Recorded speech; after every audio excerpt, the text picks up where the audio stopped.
Saya Uday Krisnamurti yang berNIM 1111210-231. Saya sebagai Tenggo 01. Assalamualaikum warahmatullahi wabarakatuh. Perkenalkan, saya Bintang Muhammad Akbar sebagai Tenggo 02 dengan NIM 1112110-218 dari kelas 3F Hukum Acara Pidana. Saya Renata Amanda Wibowo dengan NIM 11112102332 sebagai Tenggo 03. Halo, perkenalkan, nama saya Ade Cahya Fauzia dengan NIM 111210230. Saya sebagai Tenggo 04. Saya Nandin Fairuz Upaira dengan NIM 11112102717 sebagai Tenggo 05.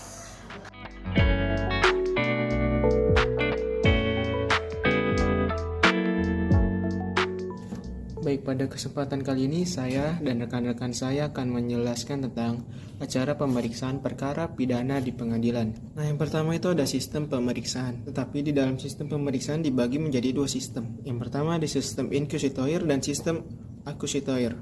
Nah, sebelum kita membahas lebih dahulu lagi, kita akan menjelaskan yang pertama dulu, sistem inquisitoire. Sistem inquisitoire ini dibagi dua masa. Yang pertama itu ada sebelum berlakunya KUHP sama yang sesudah berlakunya KUHP. Nah, kita bahas sebelum berlakunya KUHP dulu. Jadi sebelum berlakunya KUHP, sistem pemeriksaan inquisitoire dalam HIR yaitu terhadap tersangka pada tingkat penyidikan adalah suatu sistem pemeriksaan di mana tersangka dianggap sebagai objek pemeriksaan, yaitu pemeriksaan dilakukan dengan pintu tertutup sehingga tersangka dalam sistem pemeriksaan ini tidak mempunyai hak untuk membela diri. Itu sebelum berlakunya KUHP. Kita akan membahas tentang setelah berlakunya KUHP. Nah, kalau udah berlakunya KUHP, berarti udah berlaku dengan Undang-Undang RI Nomor 8 Tahun 1981. Nah, sistem ini ditinggalkan. Hal ini telah diatur dalam KUHP bahwa dalam pemeriksaan permulaan dipakai sistem inquisitoire yang lunak, yaitu dalam pemeriksaan penyidik maka tersangka boleh didampingi penasihat hukum yang mengikuti jalannya pemeriksaan secara pasif, yakni penasihat hukum diperkenankan melihat mendengar pemeriksaan permulaan, jadi mulai dari proses awal pemeriksaan di tingkat penyidikan atau penyelidikan, tingkat penuntutan sampai pada proses pemeriksaan di pengadilan sidang. Baik, selanjutnya saya akan menjelaskan tentang sistem acquisitoire. Jadi dalam sistem pemeriksaan acquisitoire yaitu pemeriksaan pada tingkat pengadilan atau pemeriksaan di muka hakim, di mana tersangka atau terdakwa diakui sebagai subjek pemeriksaan dan diberikan kebebasan seluas-luasnya untuk melakukan pembelaan diri atas tuduhan atau dakwaan yang dituduhkan atas dirinya. Nah, terus pemeriksaan acquisitoire ini dilakukan dengan pintu terbuka, artinya semua orang atau umum dapat dan bebas melihat jalannya pemeriksaan ini.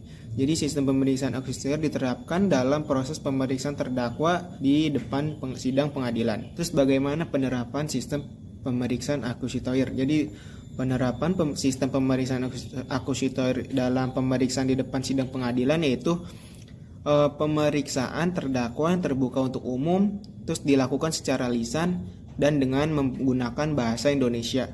Tapi apabila dia nggak bisa berbahasa Indonesia, maka berhak untuk mendapat penerjemah. Ada di dalam pasal 153 ayat 2 huruf A KUHP. Selain terdakwa, saksi juga dijamin untuk memberikan keterangan secara bebas tanpa ada paksaan dalam bentuk apapun dari siapapun juga, dan berhak mendapat penerjemah apabila nggak bisa berbahasa Indonesia. Jadi dengan sistem pemeriksaan acquisitoire ini, maka terdakwa itu punya hak untuk membela diri, terus punya hak juga untuk dinyatakan tidak bersalah sebelum kesalahannya terbukti di pengadilan, terus dapat hak untuk mendapat bantuan hukum, mengajukan permohonan banding, kasasi, herzeining, gerasi, dan lain sebagainya. Jadi dengan menganut sistem acquisitoire di mana tersangka atau terdakwa mempunyai hak yang sama nilainya dengan penuntut umum. Dalam hal ini, hakim berada di atas kedua belah pihak untuk menyelesaikan perkara pidana antara mereka menuntut peraturan hukum pidana yang berlaku. Baik, selanjutnya saya akan menjelaskan pemanggilan atau surat panggilan.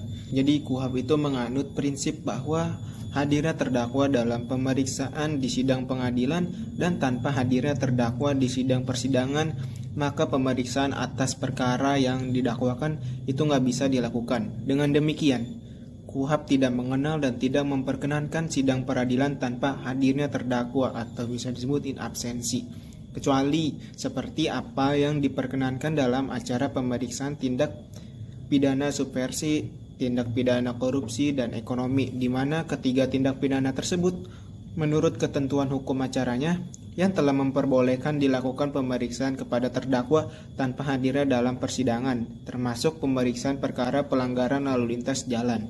Nah, di dalam hal pemanggilan terdakwa atau saksi dengan surat panggilan untuk hadir dalam persidangan, ini udah diatur di dalam KUHP.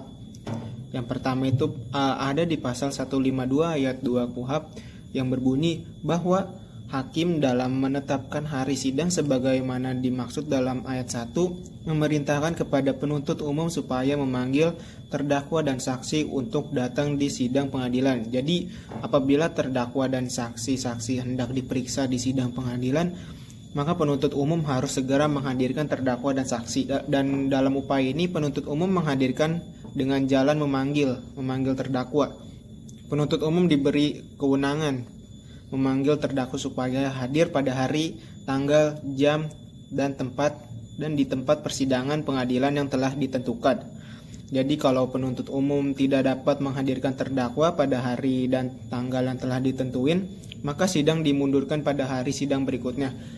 Karena apa? Karena ya pemeriksaan sidang tanpa hadirnya terdakwa dianggap tidak sah.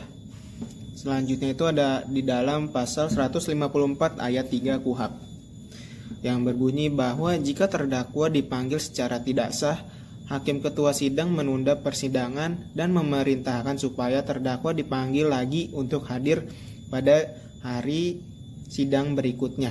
Selanjutnya terus, itu kan tadi ayat 3, sekarang ayat 4-nya disebutkan bahwa jika terdakwa ternyata telah dipanggil secara sah tapi nggak datang nih di sidang tanpa alasan yang sah, pemeriksaan perkara tersebut tidak dapat dilangsungkan dan hakim ketua sidang memerintahkan agar terdakwa dipanggil sekali lagi. Selanjutnya itu ada di pasal 154 ayat 6 KUHP yang berbunyi bahwa hakim ketua sidang memerintahkan agar terdakwa yang tidak hadir tanpa alasan yang sah setelah dipanggil secara sah untuk kedua kalinya dihadirkan dengan paksa pada sidang pertama berikutnya.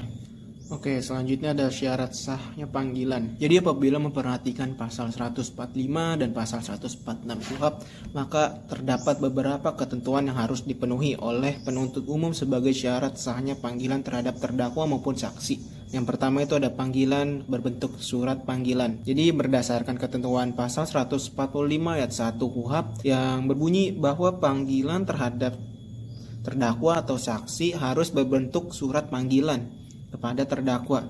Nah, di samping itu pada pasal 146 ayat 1 KUHP menentukan bahwa hal-hal yang harus dipenuhi surat panggilan harus memuat yang pertama itu ada tanggal, hari, dan jam sidang. Yang kedua itu ada tempat, terus ada gedung persidangan. Terus yang ketiga kejelasan untuk perkara apa ya dipanggil. Selanjutnya itu ada panggilan harus disampaikan. Jadi bagi terdakwa yang berada di luar tahanan, maka panggilan disampaikan secara langsung kepada terdakwa di alamat tempat tinggalnya. Itu menurut pasal 227 ayat 2 KUHP. Terus apabila terdakwa tidak ada di tempat tinggalnya atau tidak di tempat kediaman terakhir, maka surat panggilan disampaikan melalui kepala desa yang berdaerah hukum tempat tinggal terdakwa atau tempat kediaman terakhir. Itu ada di pasal 227 ayat 3 KUHP. Lalu jika di luar negeri melalui perwakilan Republik Indonesia di tempat di mana orang yang dipanggil biasa berdiam. Itu pada pasal 227 ayat 3 KUHP. Lalu apabila tempat tinggal maupun tempat kediaman terakhir tidak dikenal, maka surat panggilan ditempelkan pada tempat pengumuman di gedung pengadilan yang berwenang di mengadili perkaranya. Itu ada di pasal 145 ayat 5 KUHP. Atau surat panggilan ditempelkan di tempat pengumuman kantor pejabat yang mengeluarkan panggilan tersebut. Bisa dicek itu pada pasal 227 ayat 3 KUHP. Selanjutnya bagi terdakwa yang berada dalam tahanan, maka menurut pasal 145 ayat 3 KUHP yang berbunyi bahwa dalam hal terdakwa ada dalam tahanan surat panggilan disampaikan kepadanya melalui pejabat rumah tahanan negara.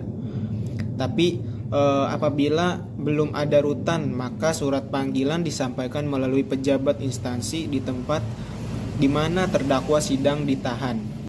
Selanjutnya bagi terdakwa yang berada dalam tahanan. Nah, maka menurut pasal 145 ayat 3 KUHP yang berbunyi bahwa dalam hal ini terdakwa ada di dalam tahanan, surat panggilan disampaikan kepadanya melalui pejabat rumah tahanan negara. Tapi apabila belum ada rutan, maka surat panggilan disampaikan melalui pejabat instansi tempat di mana terdakwa sedang ditahan. Misalnya di kantor kepolisian atau lembaga permasyarakatan, maka surat panggilan disampaikan melalui pejabat tersebut. Surat tanda penerimaan. Jadi berdasarkan ketentuan pasal 145 ayat 4 KUHP yang berbunyi bahwa penerimaan surat panggilan oleh terdakwa sendiri ataupun oleh orang lain atau melalui orang lain dilakukan dengan tanda penerimaan. Jadi baik terdakwa atau saksi atau orang lain maka harus menandatangani surat tanda penerimaan ini. Nah, surat tanda penerimaan itu merupakan bukti bahwa penuntut umum benar-benar menyampaikan surat panggilan ini. Nah, ini tuh sangat penting bagi kepastian hukum. Sebab apabila terdakwa membantah dan menganggap bahwa ia ditangkap secara tidak sah karena panggilan tidak pernah disampaikan oleh penuntut umum, maka dengan ketentuan pasal 145 ayat 4 KUHP sebagai bukti surat penerimaan surat ini. Terus jadi pasal 145 ayat 4 KUHP lebih memperluas bahwa bukan saja terdakwa atau saksi yang dapat menerima surat panggilan tersebut, tapi juga orang lain atau melalui orang lain dengan bukti menerima surat panggilan dengan tanda terima. Namun ya sering terjadi bahwa ada kemungkinan orang yang dipanggil atau menerima surat panggilan tidak mau menandatangani. Maka menurut ketentuan pasal 27 ayat 2 KUHP yang berbunyi bahwa petugas mencatat alasannya. Selanjutnya itu ada tenggang waktu penyampaian surat panggilan. Jadi berdasarkan ketentuan pasal 227 ayat 1 KUHP yang berbunyi bahwa semua jenis pemberitahuan atau panggilan oleh pihak yang berwenang dalam semua tingkat pemeriksaan kepada terdakwa, saksi atau ahli disampaikan selambat-lambatnya 3 hari sebelum tanggal hadir yang ditentukan di tempat tinggal mereka atau di tempat kediaman mereka terakhir. Nah, kalau berdasarkan ketentuan tersebut, maka penuntut umum harus betul-betul memperhatikan sebab apabila penyampaian surat panggilan telah lewat waktu dari 3 hari, maka panggilan itu nggak sah dan tidak ada kewajiban hukum bagi terdakwa atau saksi untuk memenuhi panggilan tersebut. Selanjutnya, panggilan terhadap saksi. Pada pasal 146 ayat 2 KUHP menyatakan bahwa penuntut umum menyampaikan surat panggilan kepada saksi yang memuat tanggal, hari, serta jam sidang dan untuk perkara apa ia dipanggil yang harus sudah diterima oleh yang bersangkutan selambat-lambatnya 3 hari sebelum sidang dimulai. Proses atau tata cara pemanggilan itu hanya tercantum dalam satu pasal dalam KUHP, sehingga proses atau tata cara pemanggilan saksi juga berlaku sebagaimana diberlakukan kepada terdakwa. Selanjutnya, acara pemeriksaan perkara. Yang pertama ada acara pemeriksaan biasa. Undang-undang tidak memberikan batasan tentang perkara-perkara mana yang termasuk pemeriksaan biasa, kecuali pemeriksaan acara singkat dan cepat. Acara pemeriksaan biasa disebut juga dengan perkara tolakan forderin. Adapun proses acara pemeriksaan yang pertama adalah penyerahan berkas perkara oleh penuntut umum ke pengadilan. Yang kedua ada sidang pertama, yaitu pemeriksaan identitas terdakwa oleh hakim dan pembacaan surat dakwaan oleh penuntut umum. Yang ketiga itu ada sidang kedua, yaitu proses eksepsi oleh terdakwa atau penasihat hukum atas dakwaan penuntut umum dan atau pengadilan tidak berwenang. Yang keempat itu ada sidang ketiga, yaitu proses pembuktian setelah hakim menjatuhkan putusan sela atau menolak eksepsi terdakwa. Yang kelima ada sidang keempat, yaitu proses pembacaan tuntutan penuntut umum. Yang keenam ada sidang ke-5 sampai ke-7, yaitu tanya jawab pembacaan pledoi oleh terdakwa atau penasihat hukum, pembacaan nader requisitoir oleh penuntut umum, dan terakhir pembacaan nader pledoi oleh terdakwa atau penasihat hukum. Lalu yang ke-7 itu ada sidang ke-9, yaitu musyawarah majelis hakim dan pembacaan putusan. Yang kedua ada acara pemeriksaan singkat atau sumir. Dalam pasal 203 KUHP ayat 1 menyebutkan bahwa yang diperiksa menurut acara pemeriksaan singkat ialah perkara kejahatan atau pelanggaran yang tidak termasuk dalam ketentuan pasal 205 dan yang menurut penuntut umum pembuktian serta penerapan hukumnya itu mudah dan sifatnya sederhana. Dalam ayat 2 menyebutkan bahwa dalam perkara sebagaimana dimaksud dalam ayat 1, penuntut umum menghadapkan terdakwa beserta saksi, ahli, juru bahasa, dan barang bukti yang diperlukan. Dalam acara pemeriksaan singkat ini, terdapat kemungkinan untuk diperiksa secara pemeriksaan biasa, apabila setelah meninjau dan mempelajari berkas perkara yang telah diajukan kepada hakim oleh penuntut umum secara sumir, tapi itu pun jika, yang pertama, menurut pendapat hakim harus ada tambahan pemeriksaan untuk melengkapkan surat-surat pemeriksaan, atau yang kedua, menurut pendapat hakim tidak dipenuhi syarat-syarat untuk diajukan secara sumir, jadi dapat dilakukan secara biasa. Demikian pula dalam acara pemeriksaan singkat, oleh hakim dapat mengubahnya menjadi acara pemeriksaan cepat, sebagaimana menurut pasal 204 KUHP yang berbunyi bahwa jika dari pemeriksaan di sidang sesuatu perkara yang diperiksa dengan acara singkat ternyata sifatnya jelas dan ringan, yang seharusnya diperiksa dengan acara cepat, maka hakim dengan persetujuan terdakwa dapat melanjutkan pemeriksaan tersebut. Ketiga, ada acara pemeriksaan cepat. Dalam KUHP, acara pemeriksaan cepat itu terbagi menjadi dua, yaitu tindak pidana ringan dan perkara pelanggaran lalu lintas. Yang pertama, dalam tindak pidana ringan itu tercantum dalam pasal 205 ayat 1 KUHP yang menyatakan bahwa perkara yang diancam dengan pidana penjara atau kurungan paling lama 3 bulan dan atau denda sebanyak-banyaknya Rp7.500 dan penghinaan ringan kecuali yang ditentukan dalam paragraf 2 bagian ini. Yang kedua itu ada perkara pelanggaran lalu lintas. Proses pemeriksaan perkara rol polisi sebagaimana menurut pasal 211 KUHP menyatakan bahwa berkas dikirim ke pengadilan negeri tanpa surat dakwaan. Selanjutnya ada tata tertib persidangan. Tata tertib persidangan dalam kaitannya dengan contempt of court sebagai berikut. Yang pertama, pemeriksaan terbuka untuk umum. Yang kedua, seluruh hadirin bersikap hormat. Yang ketiga, larangan membawa senjata tajam. Keempat, harus hadir sebelum hakim memasuki ruang sidang. Dan yang terakhir, hadirnya terdakwa dalam persidangan. Lalu selanjutnya ada proses pemeriksaan identitas terdakwa. Pada saat persidangan pertama, maka menurut ketentuan pasal 155 ayat 1 KUHP yang berbunyi bahwa pada permulaan sidang, hakim ketua sidang atau ketua majelis hakim bertanya kepada terdakwa tentang yang pertama ada nama lengkap, kedua tempat lahir, umur atau tanggal lahir, ketiga jenis kelamin, keempat kebangsaan, kelima tempat tinggal atau alamat atau domisili saat ini, yang keenam ada agama, dan yang terakhir ada pekerjaan.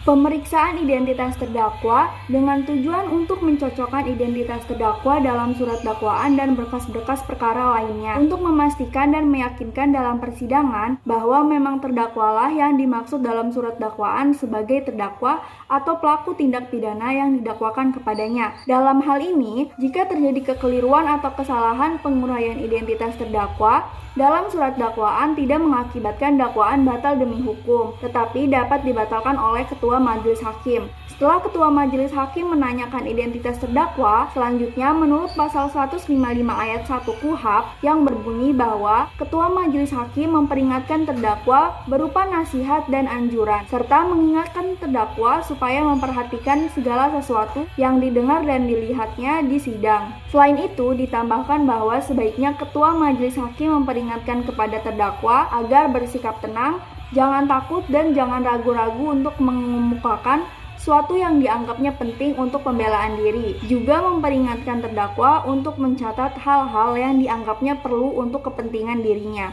Selanjutnya, proses pembacaan surat dakwaan oleh penuntut umum. Setelah pemeriksaan identitas terdakwa yang masih dalam pemeriksaan sidang pertama, maka selanjutnya pembacaan surat dakwaan oleh penuntut umum sebagaimana menurut ketentuan 1.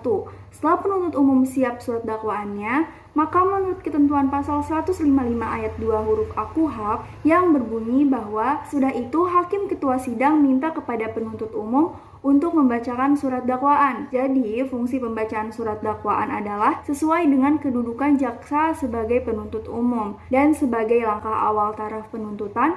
tanpa mengurangi penuntutan yang sebenarnya pada waktu membacakan penuntutan atau requisitoire. 2. Setelah pembacaan surat dakwaan oleh penuntut umum selesai, maka ketua majelis hakim menanyakan isi surat dakwaan kepada terdakwa, sebagaimana menurut pasal 155 ayat 2 huruf B KUHP, yang berbunyi bahwa selanjutnya hakim ketua sidang menanyakan kepada terdakwa apakah ia sudah benar-benar mengerti isi surat dakwaan penuntut umum. Apabila terdakwa ternyata tidak mengerti surat dakwaan tersebut, maka penuntut umum atas permintaan hakim ketua sidang wajib segera memberi penjelasan yang diperlukan.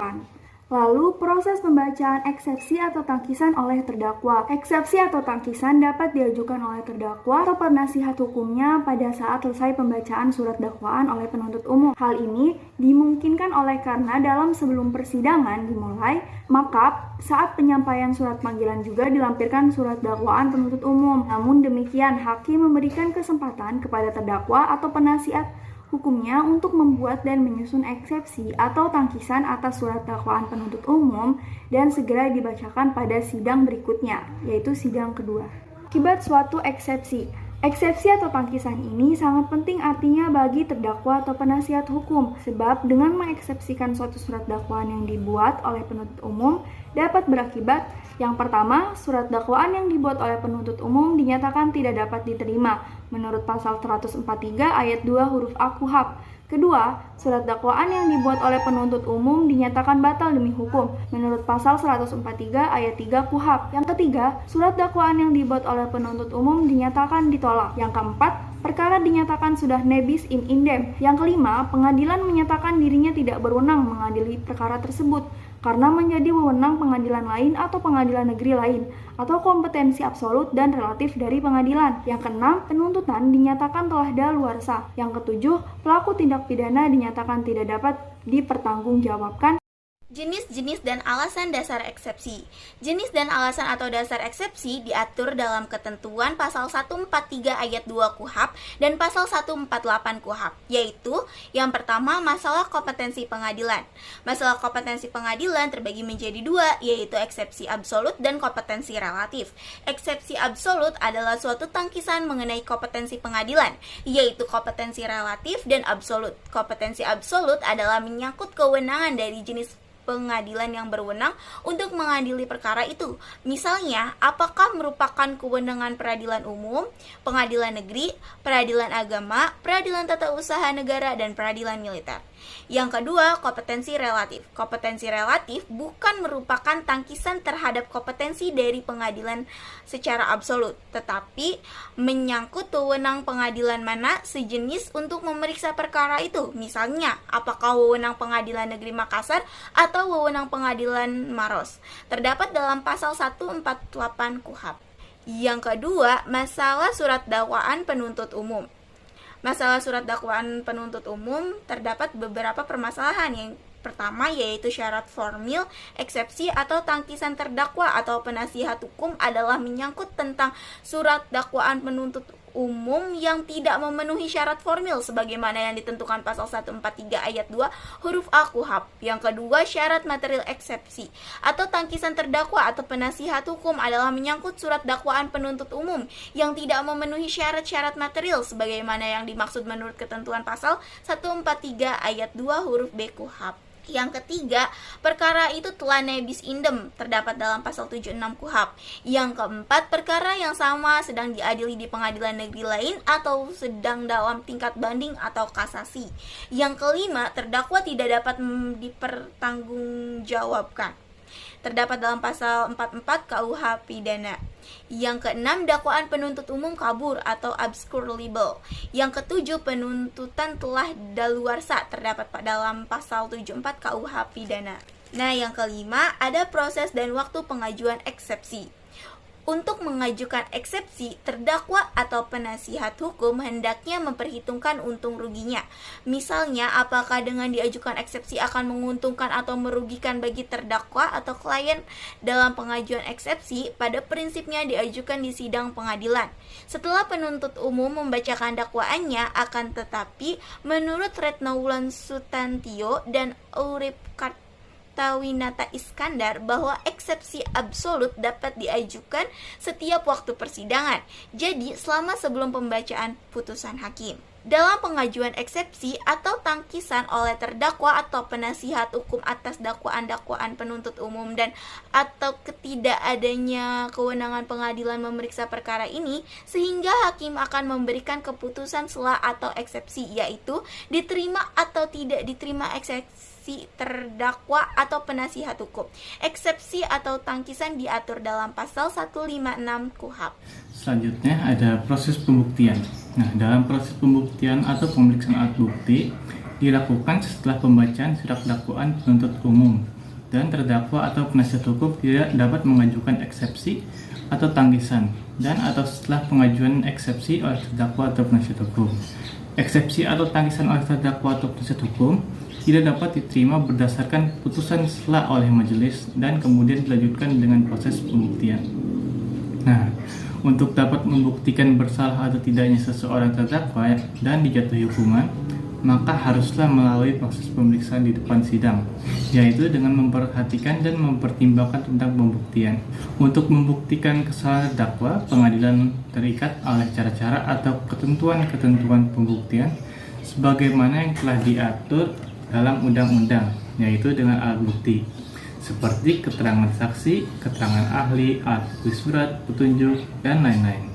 Nah, berarti terdakwa harus diperlakukan secara adil sedemikian rupa, sehingga tidak ada seorang yang tidak bersalah mendapat hukuman.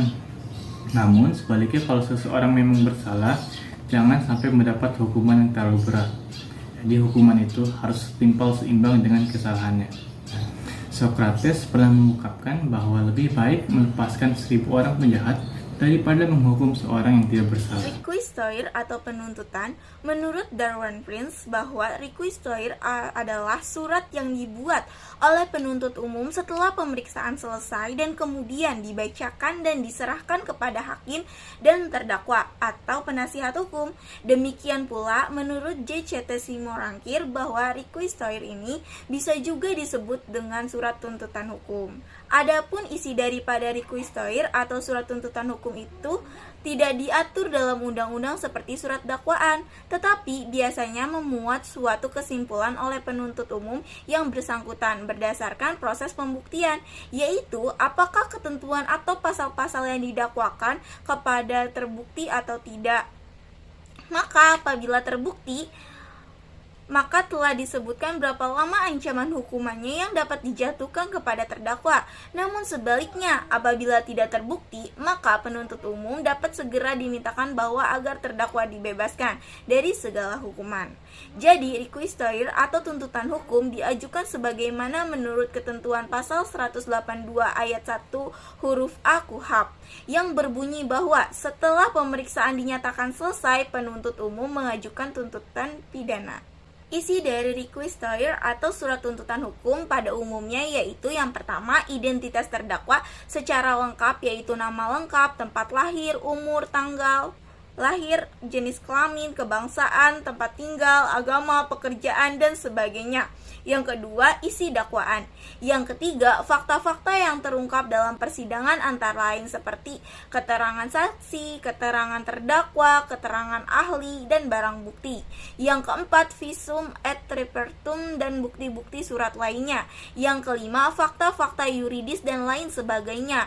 Yang keenam, pembahasan yuridis, yaitu penuntut umum membuktikan satu persatu tentang pasal-pasal yang didakwakan, yaitu apakah terbukti atau tidak. Yang ketujuh, pertimbangan tentang hal-hal yang memberatkan dan meringankan terdakwa. Yang kedelapan, tuntutan hukum menuntut, yaitu penuntut umum meminta kepada majelis hakim agar terdakwa dijatuhi berapa lamanya hukuman atau pembebasan atau pelepasan terdakwa dari segala dakwaan atau tuntutan hukum dan tuntutan lainnya atau pidana. Yang kesembilan, diberi nomor register dan tanggal serta ditandatangani oleh penuntut umum. Pleidoy atau pembelaan. Setelah pembacaan tuntutan oleh penuntut umum, maka proses selanjutnya yaitu sidang keempat. Terdakwa atau penasihat hukum dapat mengajukan pleidoy atau pembelaan atas tuntutan penuntut umum yang diajukan oleh terdakwa atau penasihat hukumnya sebagai tangkisan atau tanggapan atas tuntutan penuntut umum. Istilah pembelaan atau pleader menurut JCT Simorangkir yaitu pidato pembelaan yang diucapkan oleh terdakwa maupun penasihat hukumnya yang berisi kisan terhadap tuntutan atau tuduhan penuntut umum dan mengemukakan hal-hal yang meringankan dan kebenaran dirinya. Dasar hukum pembelaan atau pleidoy sebagaimana diatur dalam pasal 182 ayat 1 huruf B KUHP yang berbunyi bahwa selanjutnya terdakwa atau penasihat hukum mengajukan pembelaannya yang dapat dijawab oleh penuntut umum. Isi atau sistematika pembelaan pleidoy tidak ada ketentuan atau diatur dalam KUHP. Namun demikian, pada pokoknya suatu pembelaan atau pleidoy dapat berisikan antara lain yang pertama pendahuluan, yaitu pengantar, uraian bahasan tentang dakwaan penuntut umum, uraian bahasan tentang tuntutan atau requistoire penuntut umum. Yang kedua, fakta-fakta yang terjadi dalam persidangan, yaitu keterangan saksi-saksi, keterangan terdakwa, uraian tentang alat bukti dan barang bukti, fakta-fakta yuridis dan non-yuridis. Yang ketiga, pembahasan atau uraian tentang sosiopsikologis, yuridis dan non-yuridis. Yang keempat, kesimpulan, yaitu antara lain terdakwa minta dibebaskan dari segala dakwaan, bebas murni atau visprak karena tidak terbukti, terdakwa supaya dilepaskan dari segala tuntutan hukum, atau ansing van rechtvervolging karena dakwaan terbukti tetapi bukan merupakan suatu tindak pidana, terdakwa minta dihukum yang seringan-ringannya karena telah terbukti melakukan suatu tindak pidana yang didakwakan kepadanya. Nada requistoire atau tambahan penuntutan. Setelah pembacaan pleidoy atau pembelaan oleh terdakwa atau penasihat hukum, maka proses selanjutnya sidang kelima. Diberikan kesempatan kepada penuntut umum untuk menanggapi atas pleidoy atau pembelaan terdakwa atau penasihat hukum, yaitu dengan nada requistoire. Istilah nada requistoire dalam praktek sering disebut replik. Dengan mengikuti istilah dalam hukum acara perdata dengan pengertian yaitu re artinya kembali dan plik artinya menjawab. Namun istilah ini kurang tepat dipergunakan dalam hukum acara pidana. Maka yang lebih tepat digunakan adalah nada requistoire atau tambahan tuntutan atau pelengkap tuntutan. Jadi nada requistoire adalah tanggapan balik oleh penuntut umum atas pleidoy atau jawaban terdakwa atau penasihat hukumnya. Dasar hukum dari nada requistoire sebagaimana diatur dalam pasal 182 ayat 1 huruf B KUHP dan menurut pasal 182 ayat 1 huruf C KUHP. Nada pleidoy atau tambahan pembelaan. Setelah pembacaan nada requistoire oleh penuntut umum, maka proses selanjutnya sidang ketujuh diberikan kesempatan kepada terdakwa atau penasihat hukum untuk menanggapi atas nada requistoire penuntut umum, yaitu dengan nada pleidoy. Istilah nada pleidoy dalam praktek sering disebut duplik. Dengan mengikuti istilah dalam hukum acara perdata, namun istilah ini kurang tepat dipergunakan dalam hukum acara pidana, maka yang lebih tepat digunakan adalah nada pleidoy atau tambahan pembelaan atau pelengkap pembelaan. Jadi nada pleidoy adalah tanggapan balik atau jawaban terdakwa atau penasihat hukum atas nada requistoire penuntut umum, sehingga isi daripada nada pleidoy tentang hal-hal yang belum tercantum dalam pleidoy. Dasar hukum dari nada pleidoy sama dengan dasar hukum dari nada requistoire, yaitu sebagaimana diatur dalam pasal 182 ayat 1 huruf B KUHP dan menurut pasal 182 ayat 1 huruf C KUHP. Hal-hal yang dikemukakan dalam nada requistoire adalah tanggapan balik atau jawaban atas pembelaan pleidoy terdakwa atau penasihat hukum dan hal-hal lainnya yang belum termuat dalam requistoire atau surat tuntutan hukum. Selanjutnya ada acara pengambilan keputusan musyawarah majelis hakim. Berdasarkan pasal 182 KUHP, setelah proses sidang pertama sampai sidang ke-7, menurut pasal 182 ayat 2 KUHP yang berbunyi bahwa jika acara tersebut telah selesai, maka hakim ketua sidang menyatakan bahwa pemeriksaan dinyatakan ditutup dan ketentuan dapat membukanya sekali lagi, baik atas kewenangan hakim ketua sidang karena jabatannya maupun atas permintaan penuntut umum atau terdakwa atau penasihat hukum dengan memberikan alasannya. Sesudah pemeriksaan dinyatakan tertutup dan tidak dibuka lagi, menurut pasal 182 ayat 3 KUHP, sesudah itu hakim mengadakan musyawarah terakhir untuk mengambil putusan, dan apabila perlu, musyawarah itu diadakan setelah terdakwa, saksi, penasihat hukum, penuntut umum, dan hadirin meninggalkan ruangan. Nah, tujuan dari musyawarah ini untuk mencapai kesepakatan tentang keputusan yang akan diambil atau dijatuhkan terhadap terdakwa dalam perkara pidana. Dalam musyawarah majelis hakim tersebut berdasarkan atas surat dakwaan penuntut umum, pladei, nada register, serta fakta-fakta yang terungkap dalam persidangan atau segala sesuatu yang terbukti dalam pemeriksaan sidang. Dalam musyawarah majelis hakim tersebut, sebagaimana menurut ayat 5 KUHP pada pasal 182, hakim ketua majelis mengajukan pertanyaan dimulai dari hakim yang termuda sampai hakim tertua. Sedangkan yang terakhir mengungkapkan pendapatnya adalah hakim ketua majelis, dan semua pendapat harus disertai pertimbangan beserta alasannya. Jadi pada asasnya dalam musyawarah majelis menurut pasal 182 ayat 6 KUHP adalah merupakan hasil pemufakatan bulat, kecuali jika hal itu setelah diusahakan dengan sungguh-sungguh tidak dapat dicapai, maka berlaku ketentuan sebagai berikut. Yang pertama yaitu putusan diambil dengan suara terbanyak. Yang kedua, jika ketentuan tersebut tidak juga dapat diperoleh, putusan yang dipilih adalah pendapat hakim yang lebih menguntungkan bagi terdakwa. Menurut pasal 182 ayat 7 KUHP yang berbunyi bahwa pelaksanaan pengambilan keputusan sebagaimana dimaksud dalam ayat 6 sebelumnya dicatat dalam buku himpunan putusan yang disediakan khusus untuk keperluan itu, dan isi buku tersebut sifat rahasia. Selanjutnya, menurut pasal 182 ayat 8 KUHP yang berbunyi bahwa putusan pengadilan negeri dapat dijatuhkan dan diumumkan pada hari itu juga, atau pada hari lain yang sebelumnya harus diberitahukan kepada penuntut umum, terdakwa, atau penasihat hukum. Selanjutnya ada keputusan pengadilan hakim. Nah, setelah majelis hakim selesai musyawarah, maka sidang selanjutnya, yaitu sidang ke-8, segera membacakan putusannya dengan memanggil kembali terdakwa dan penasihat hukum, serta penuntut umum.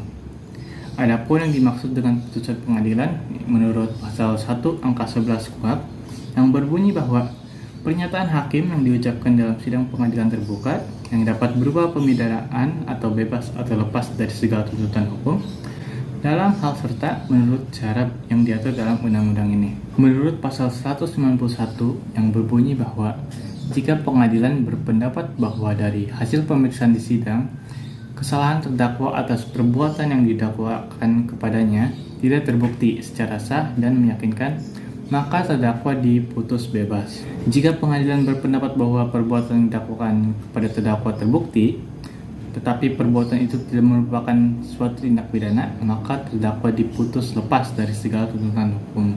Nah, dalam hal sebagaimana dimaksud dalam ayat 1-2 tadi, terdakwa yang ada dalam status tahanan diperintahkan untuk dibebaskan seketika itu juga, kecuali karena ada alasan lain yang sah, terdakwa perlu ditahan.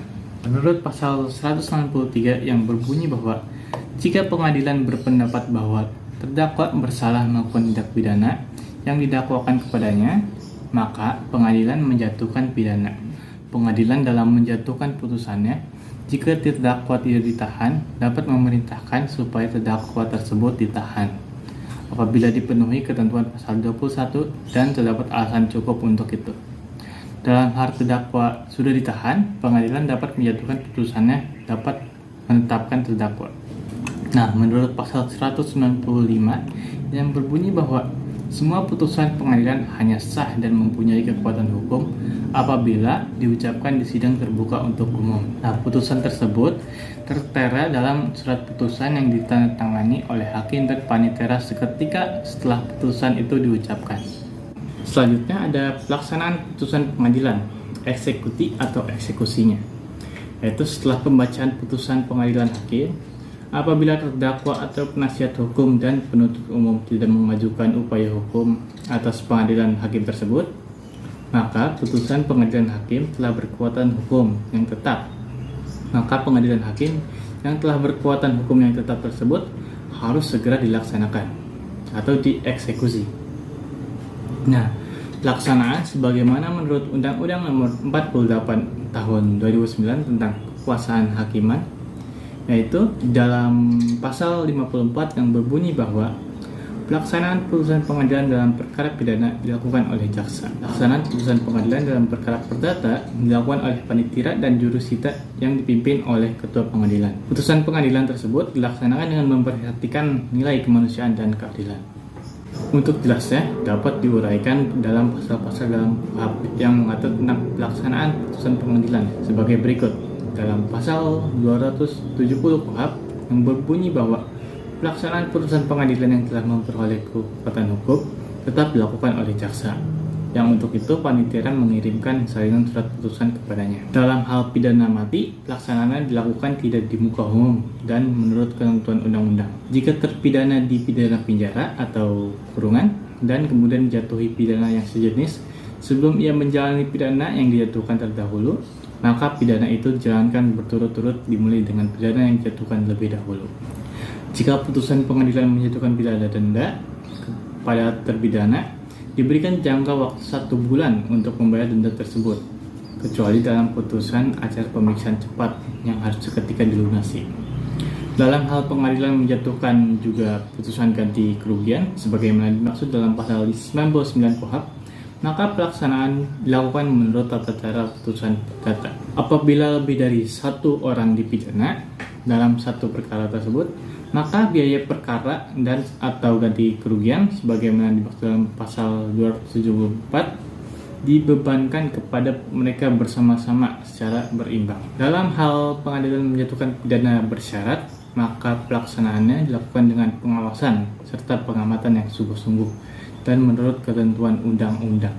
Nah, khusus dalam hal pelaksanaan pidana pokok, yaitu hukuman mati, perlu dibahas secara singkat, yaitu sebagaimana diatur dalam ketentuan pasal 11 KUHP bahwa hukuman mati dijalankan oleh algojo di tempat penggantungan dengan menggunakan sebuah jerat di leher terhukum dan mengikat jerat itu pada tiang penggantungan dan menjatuhkan papan tempat orang itu berdiri.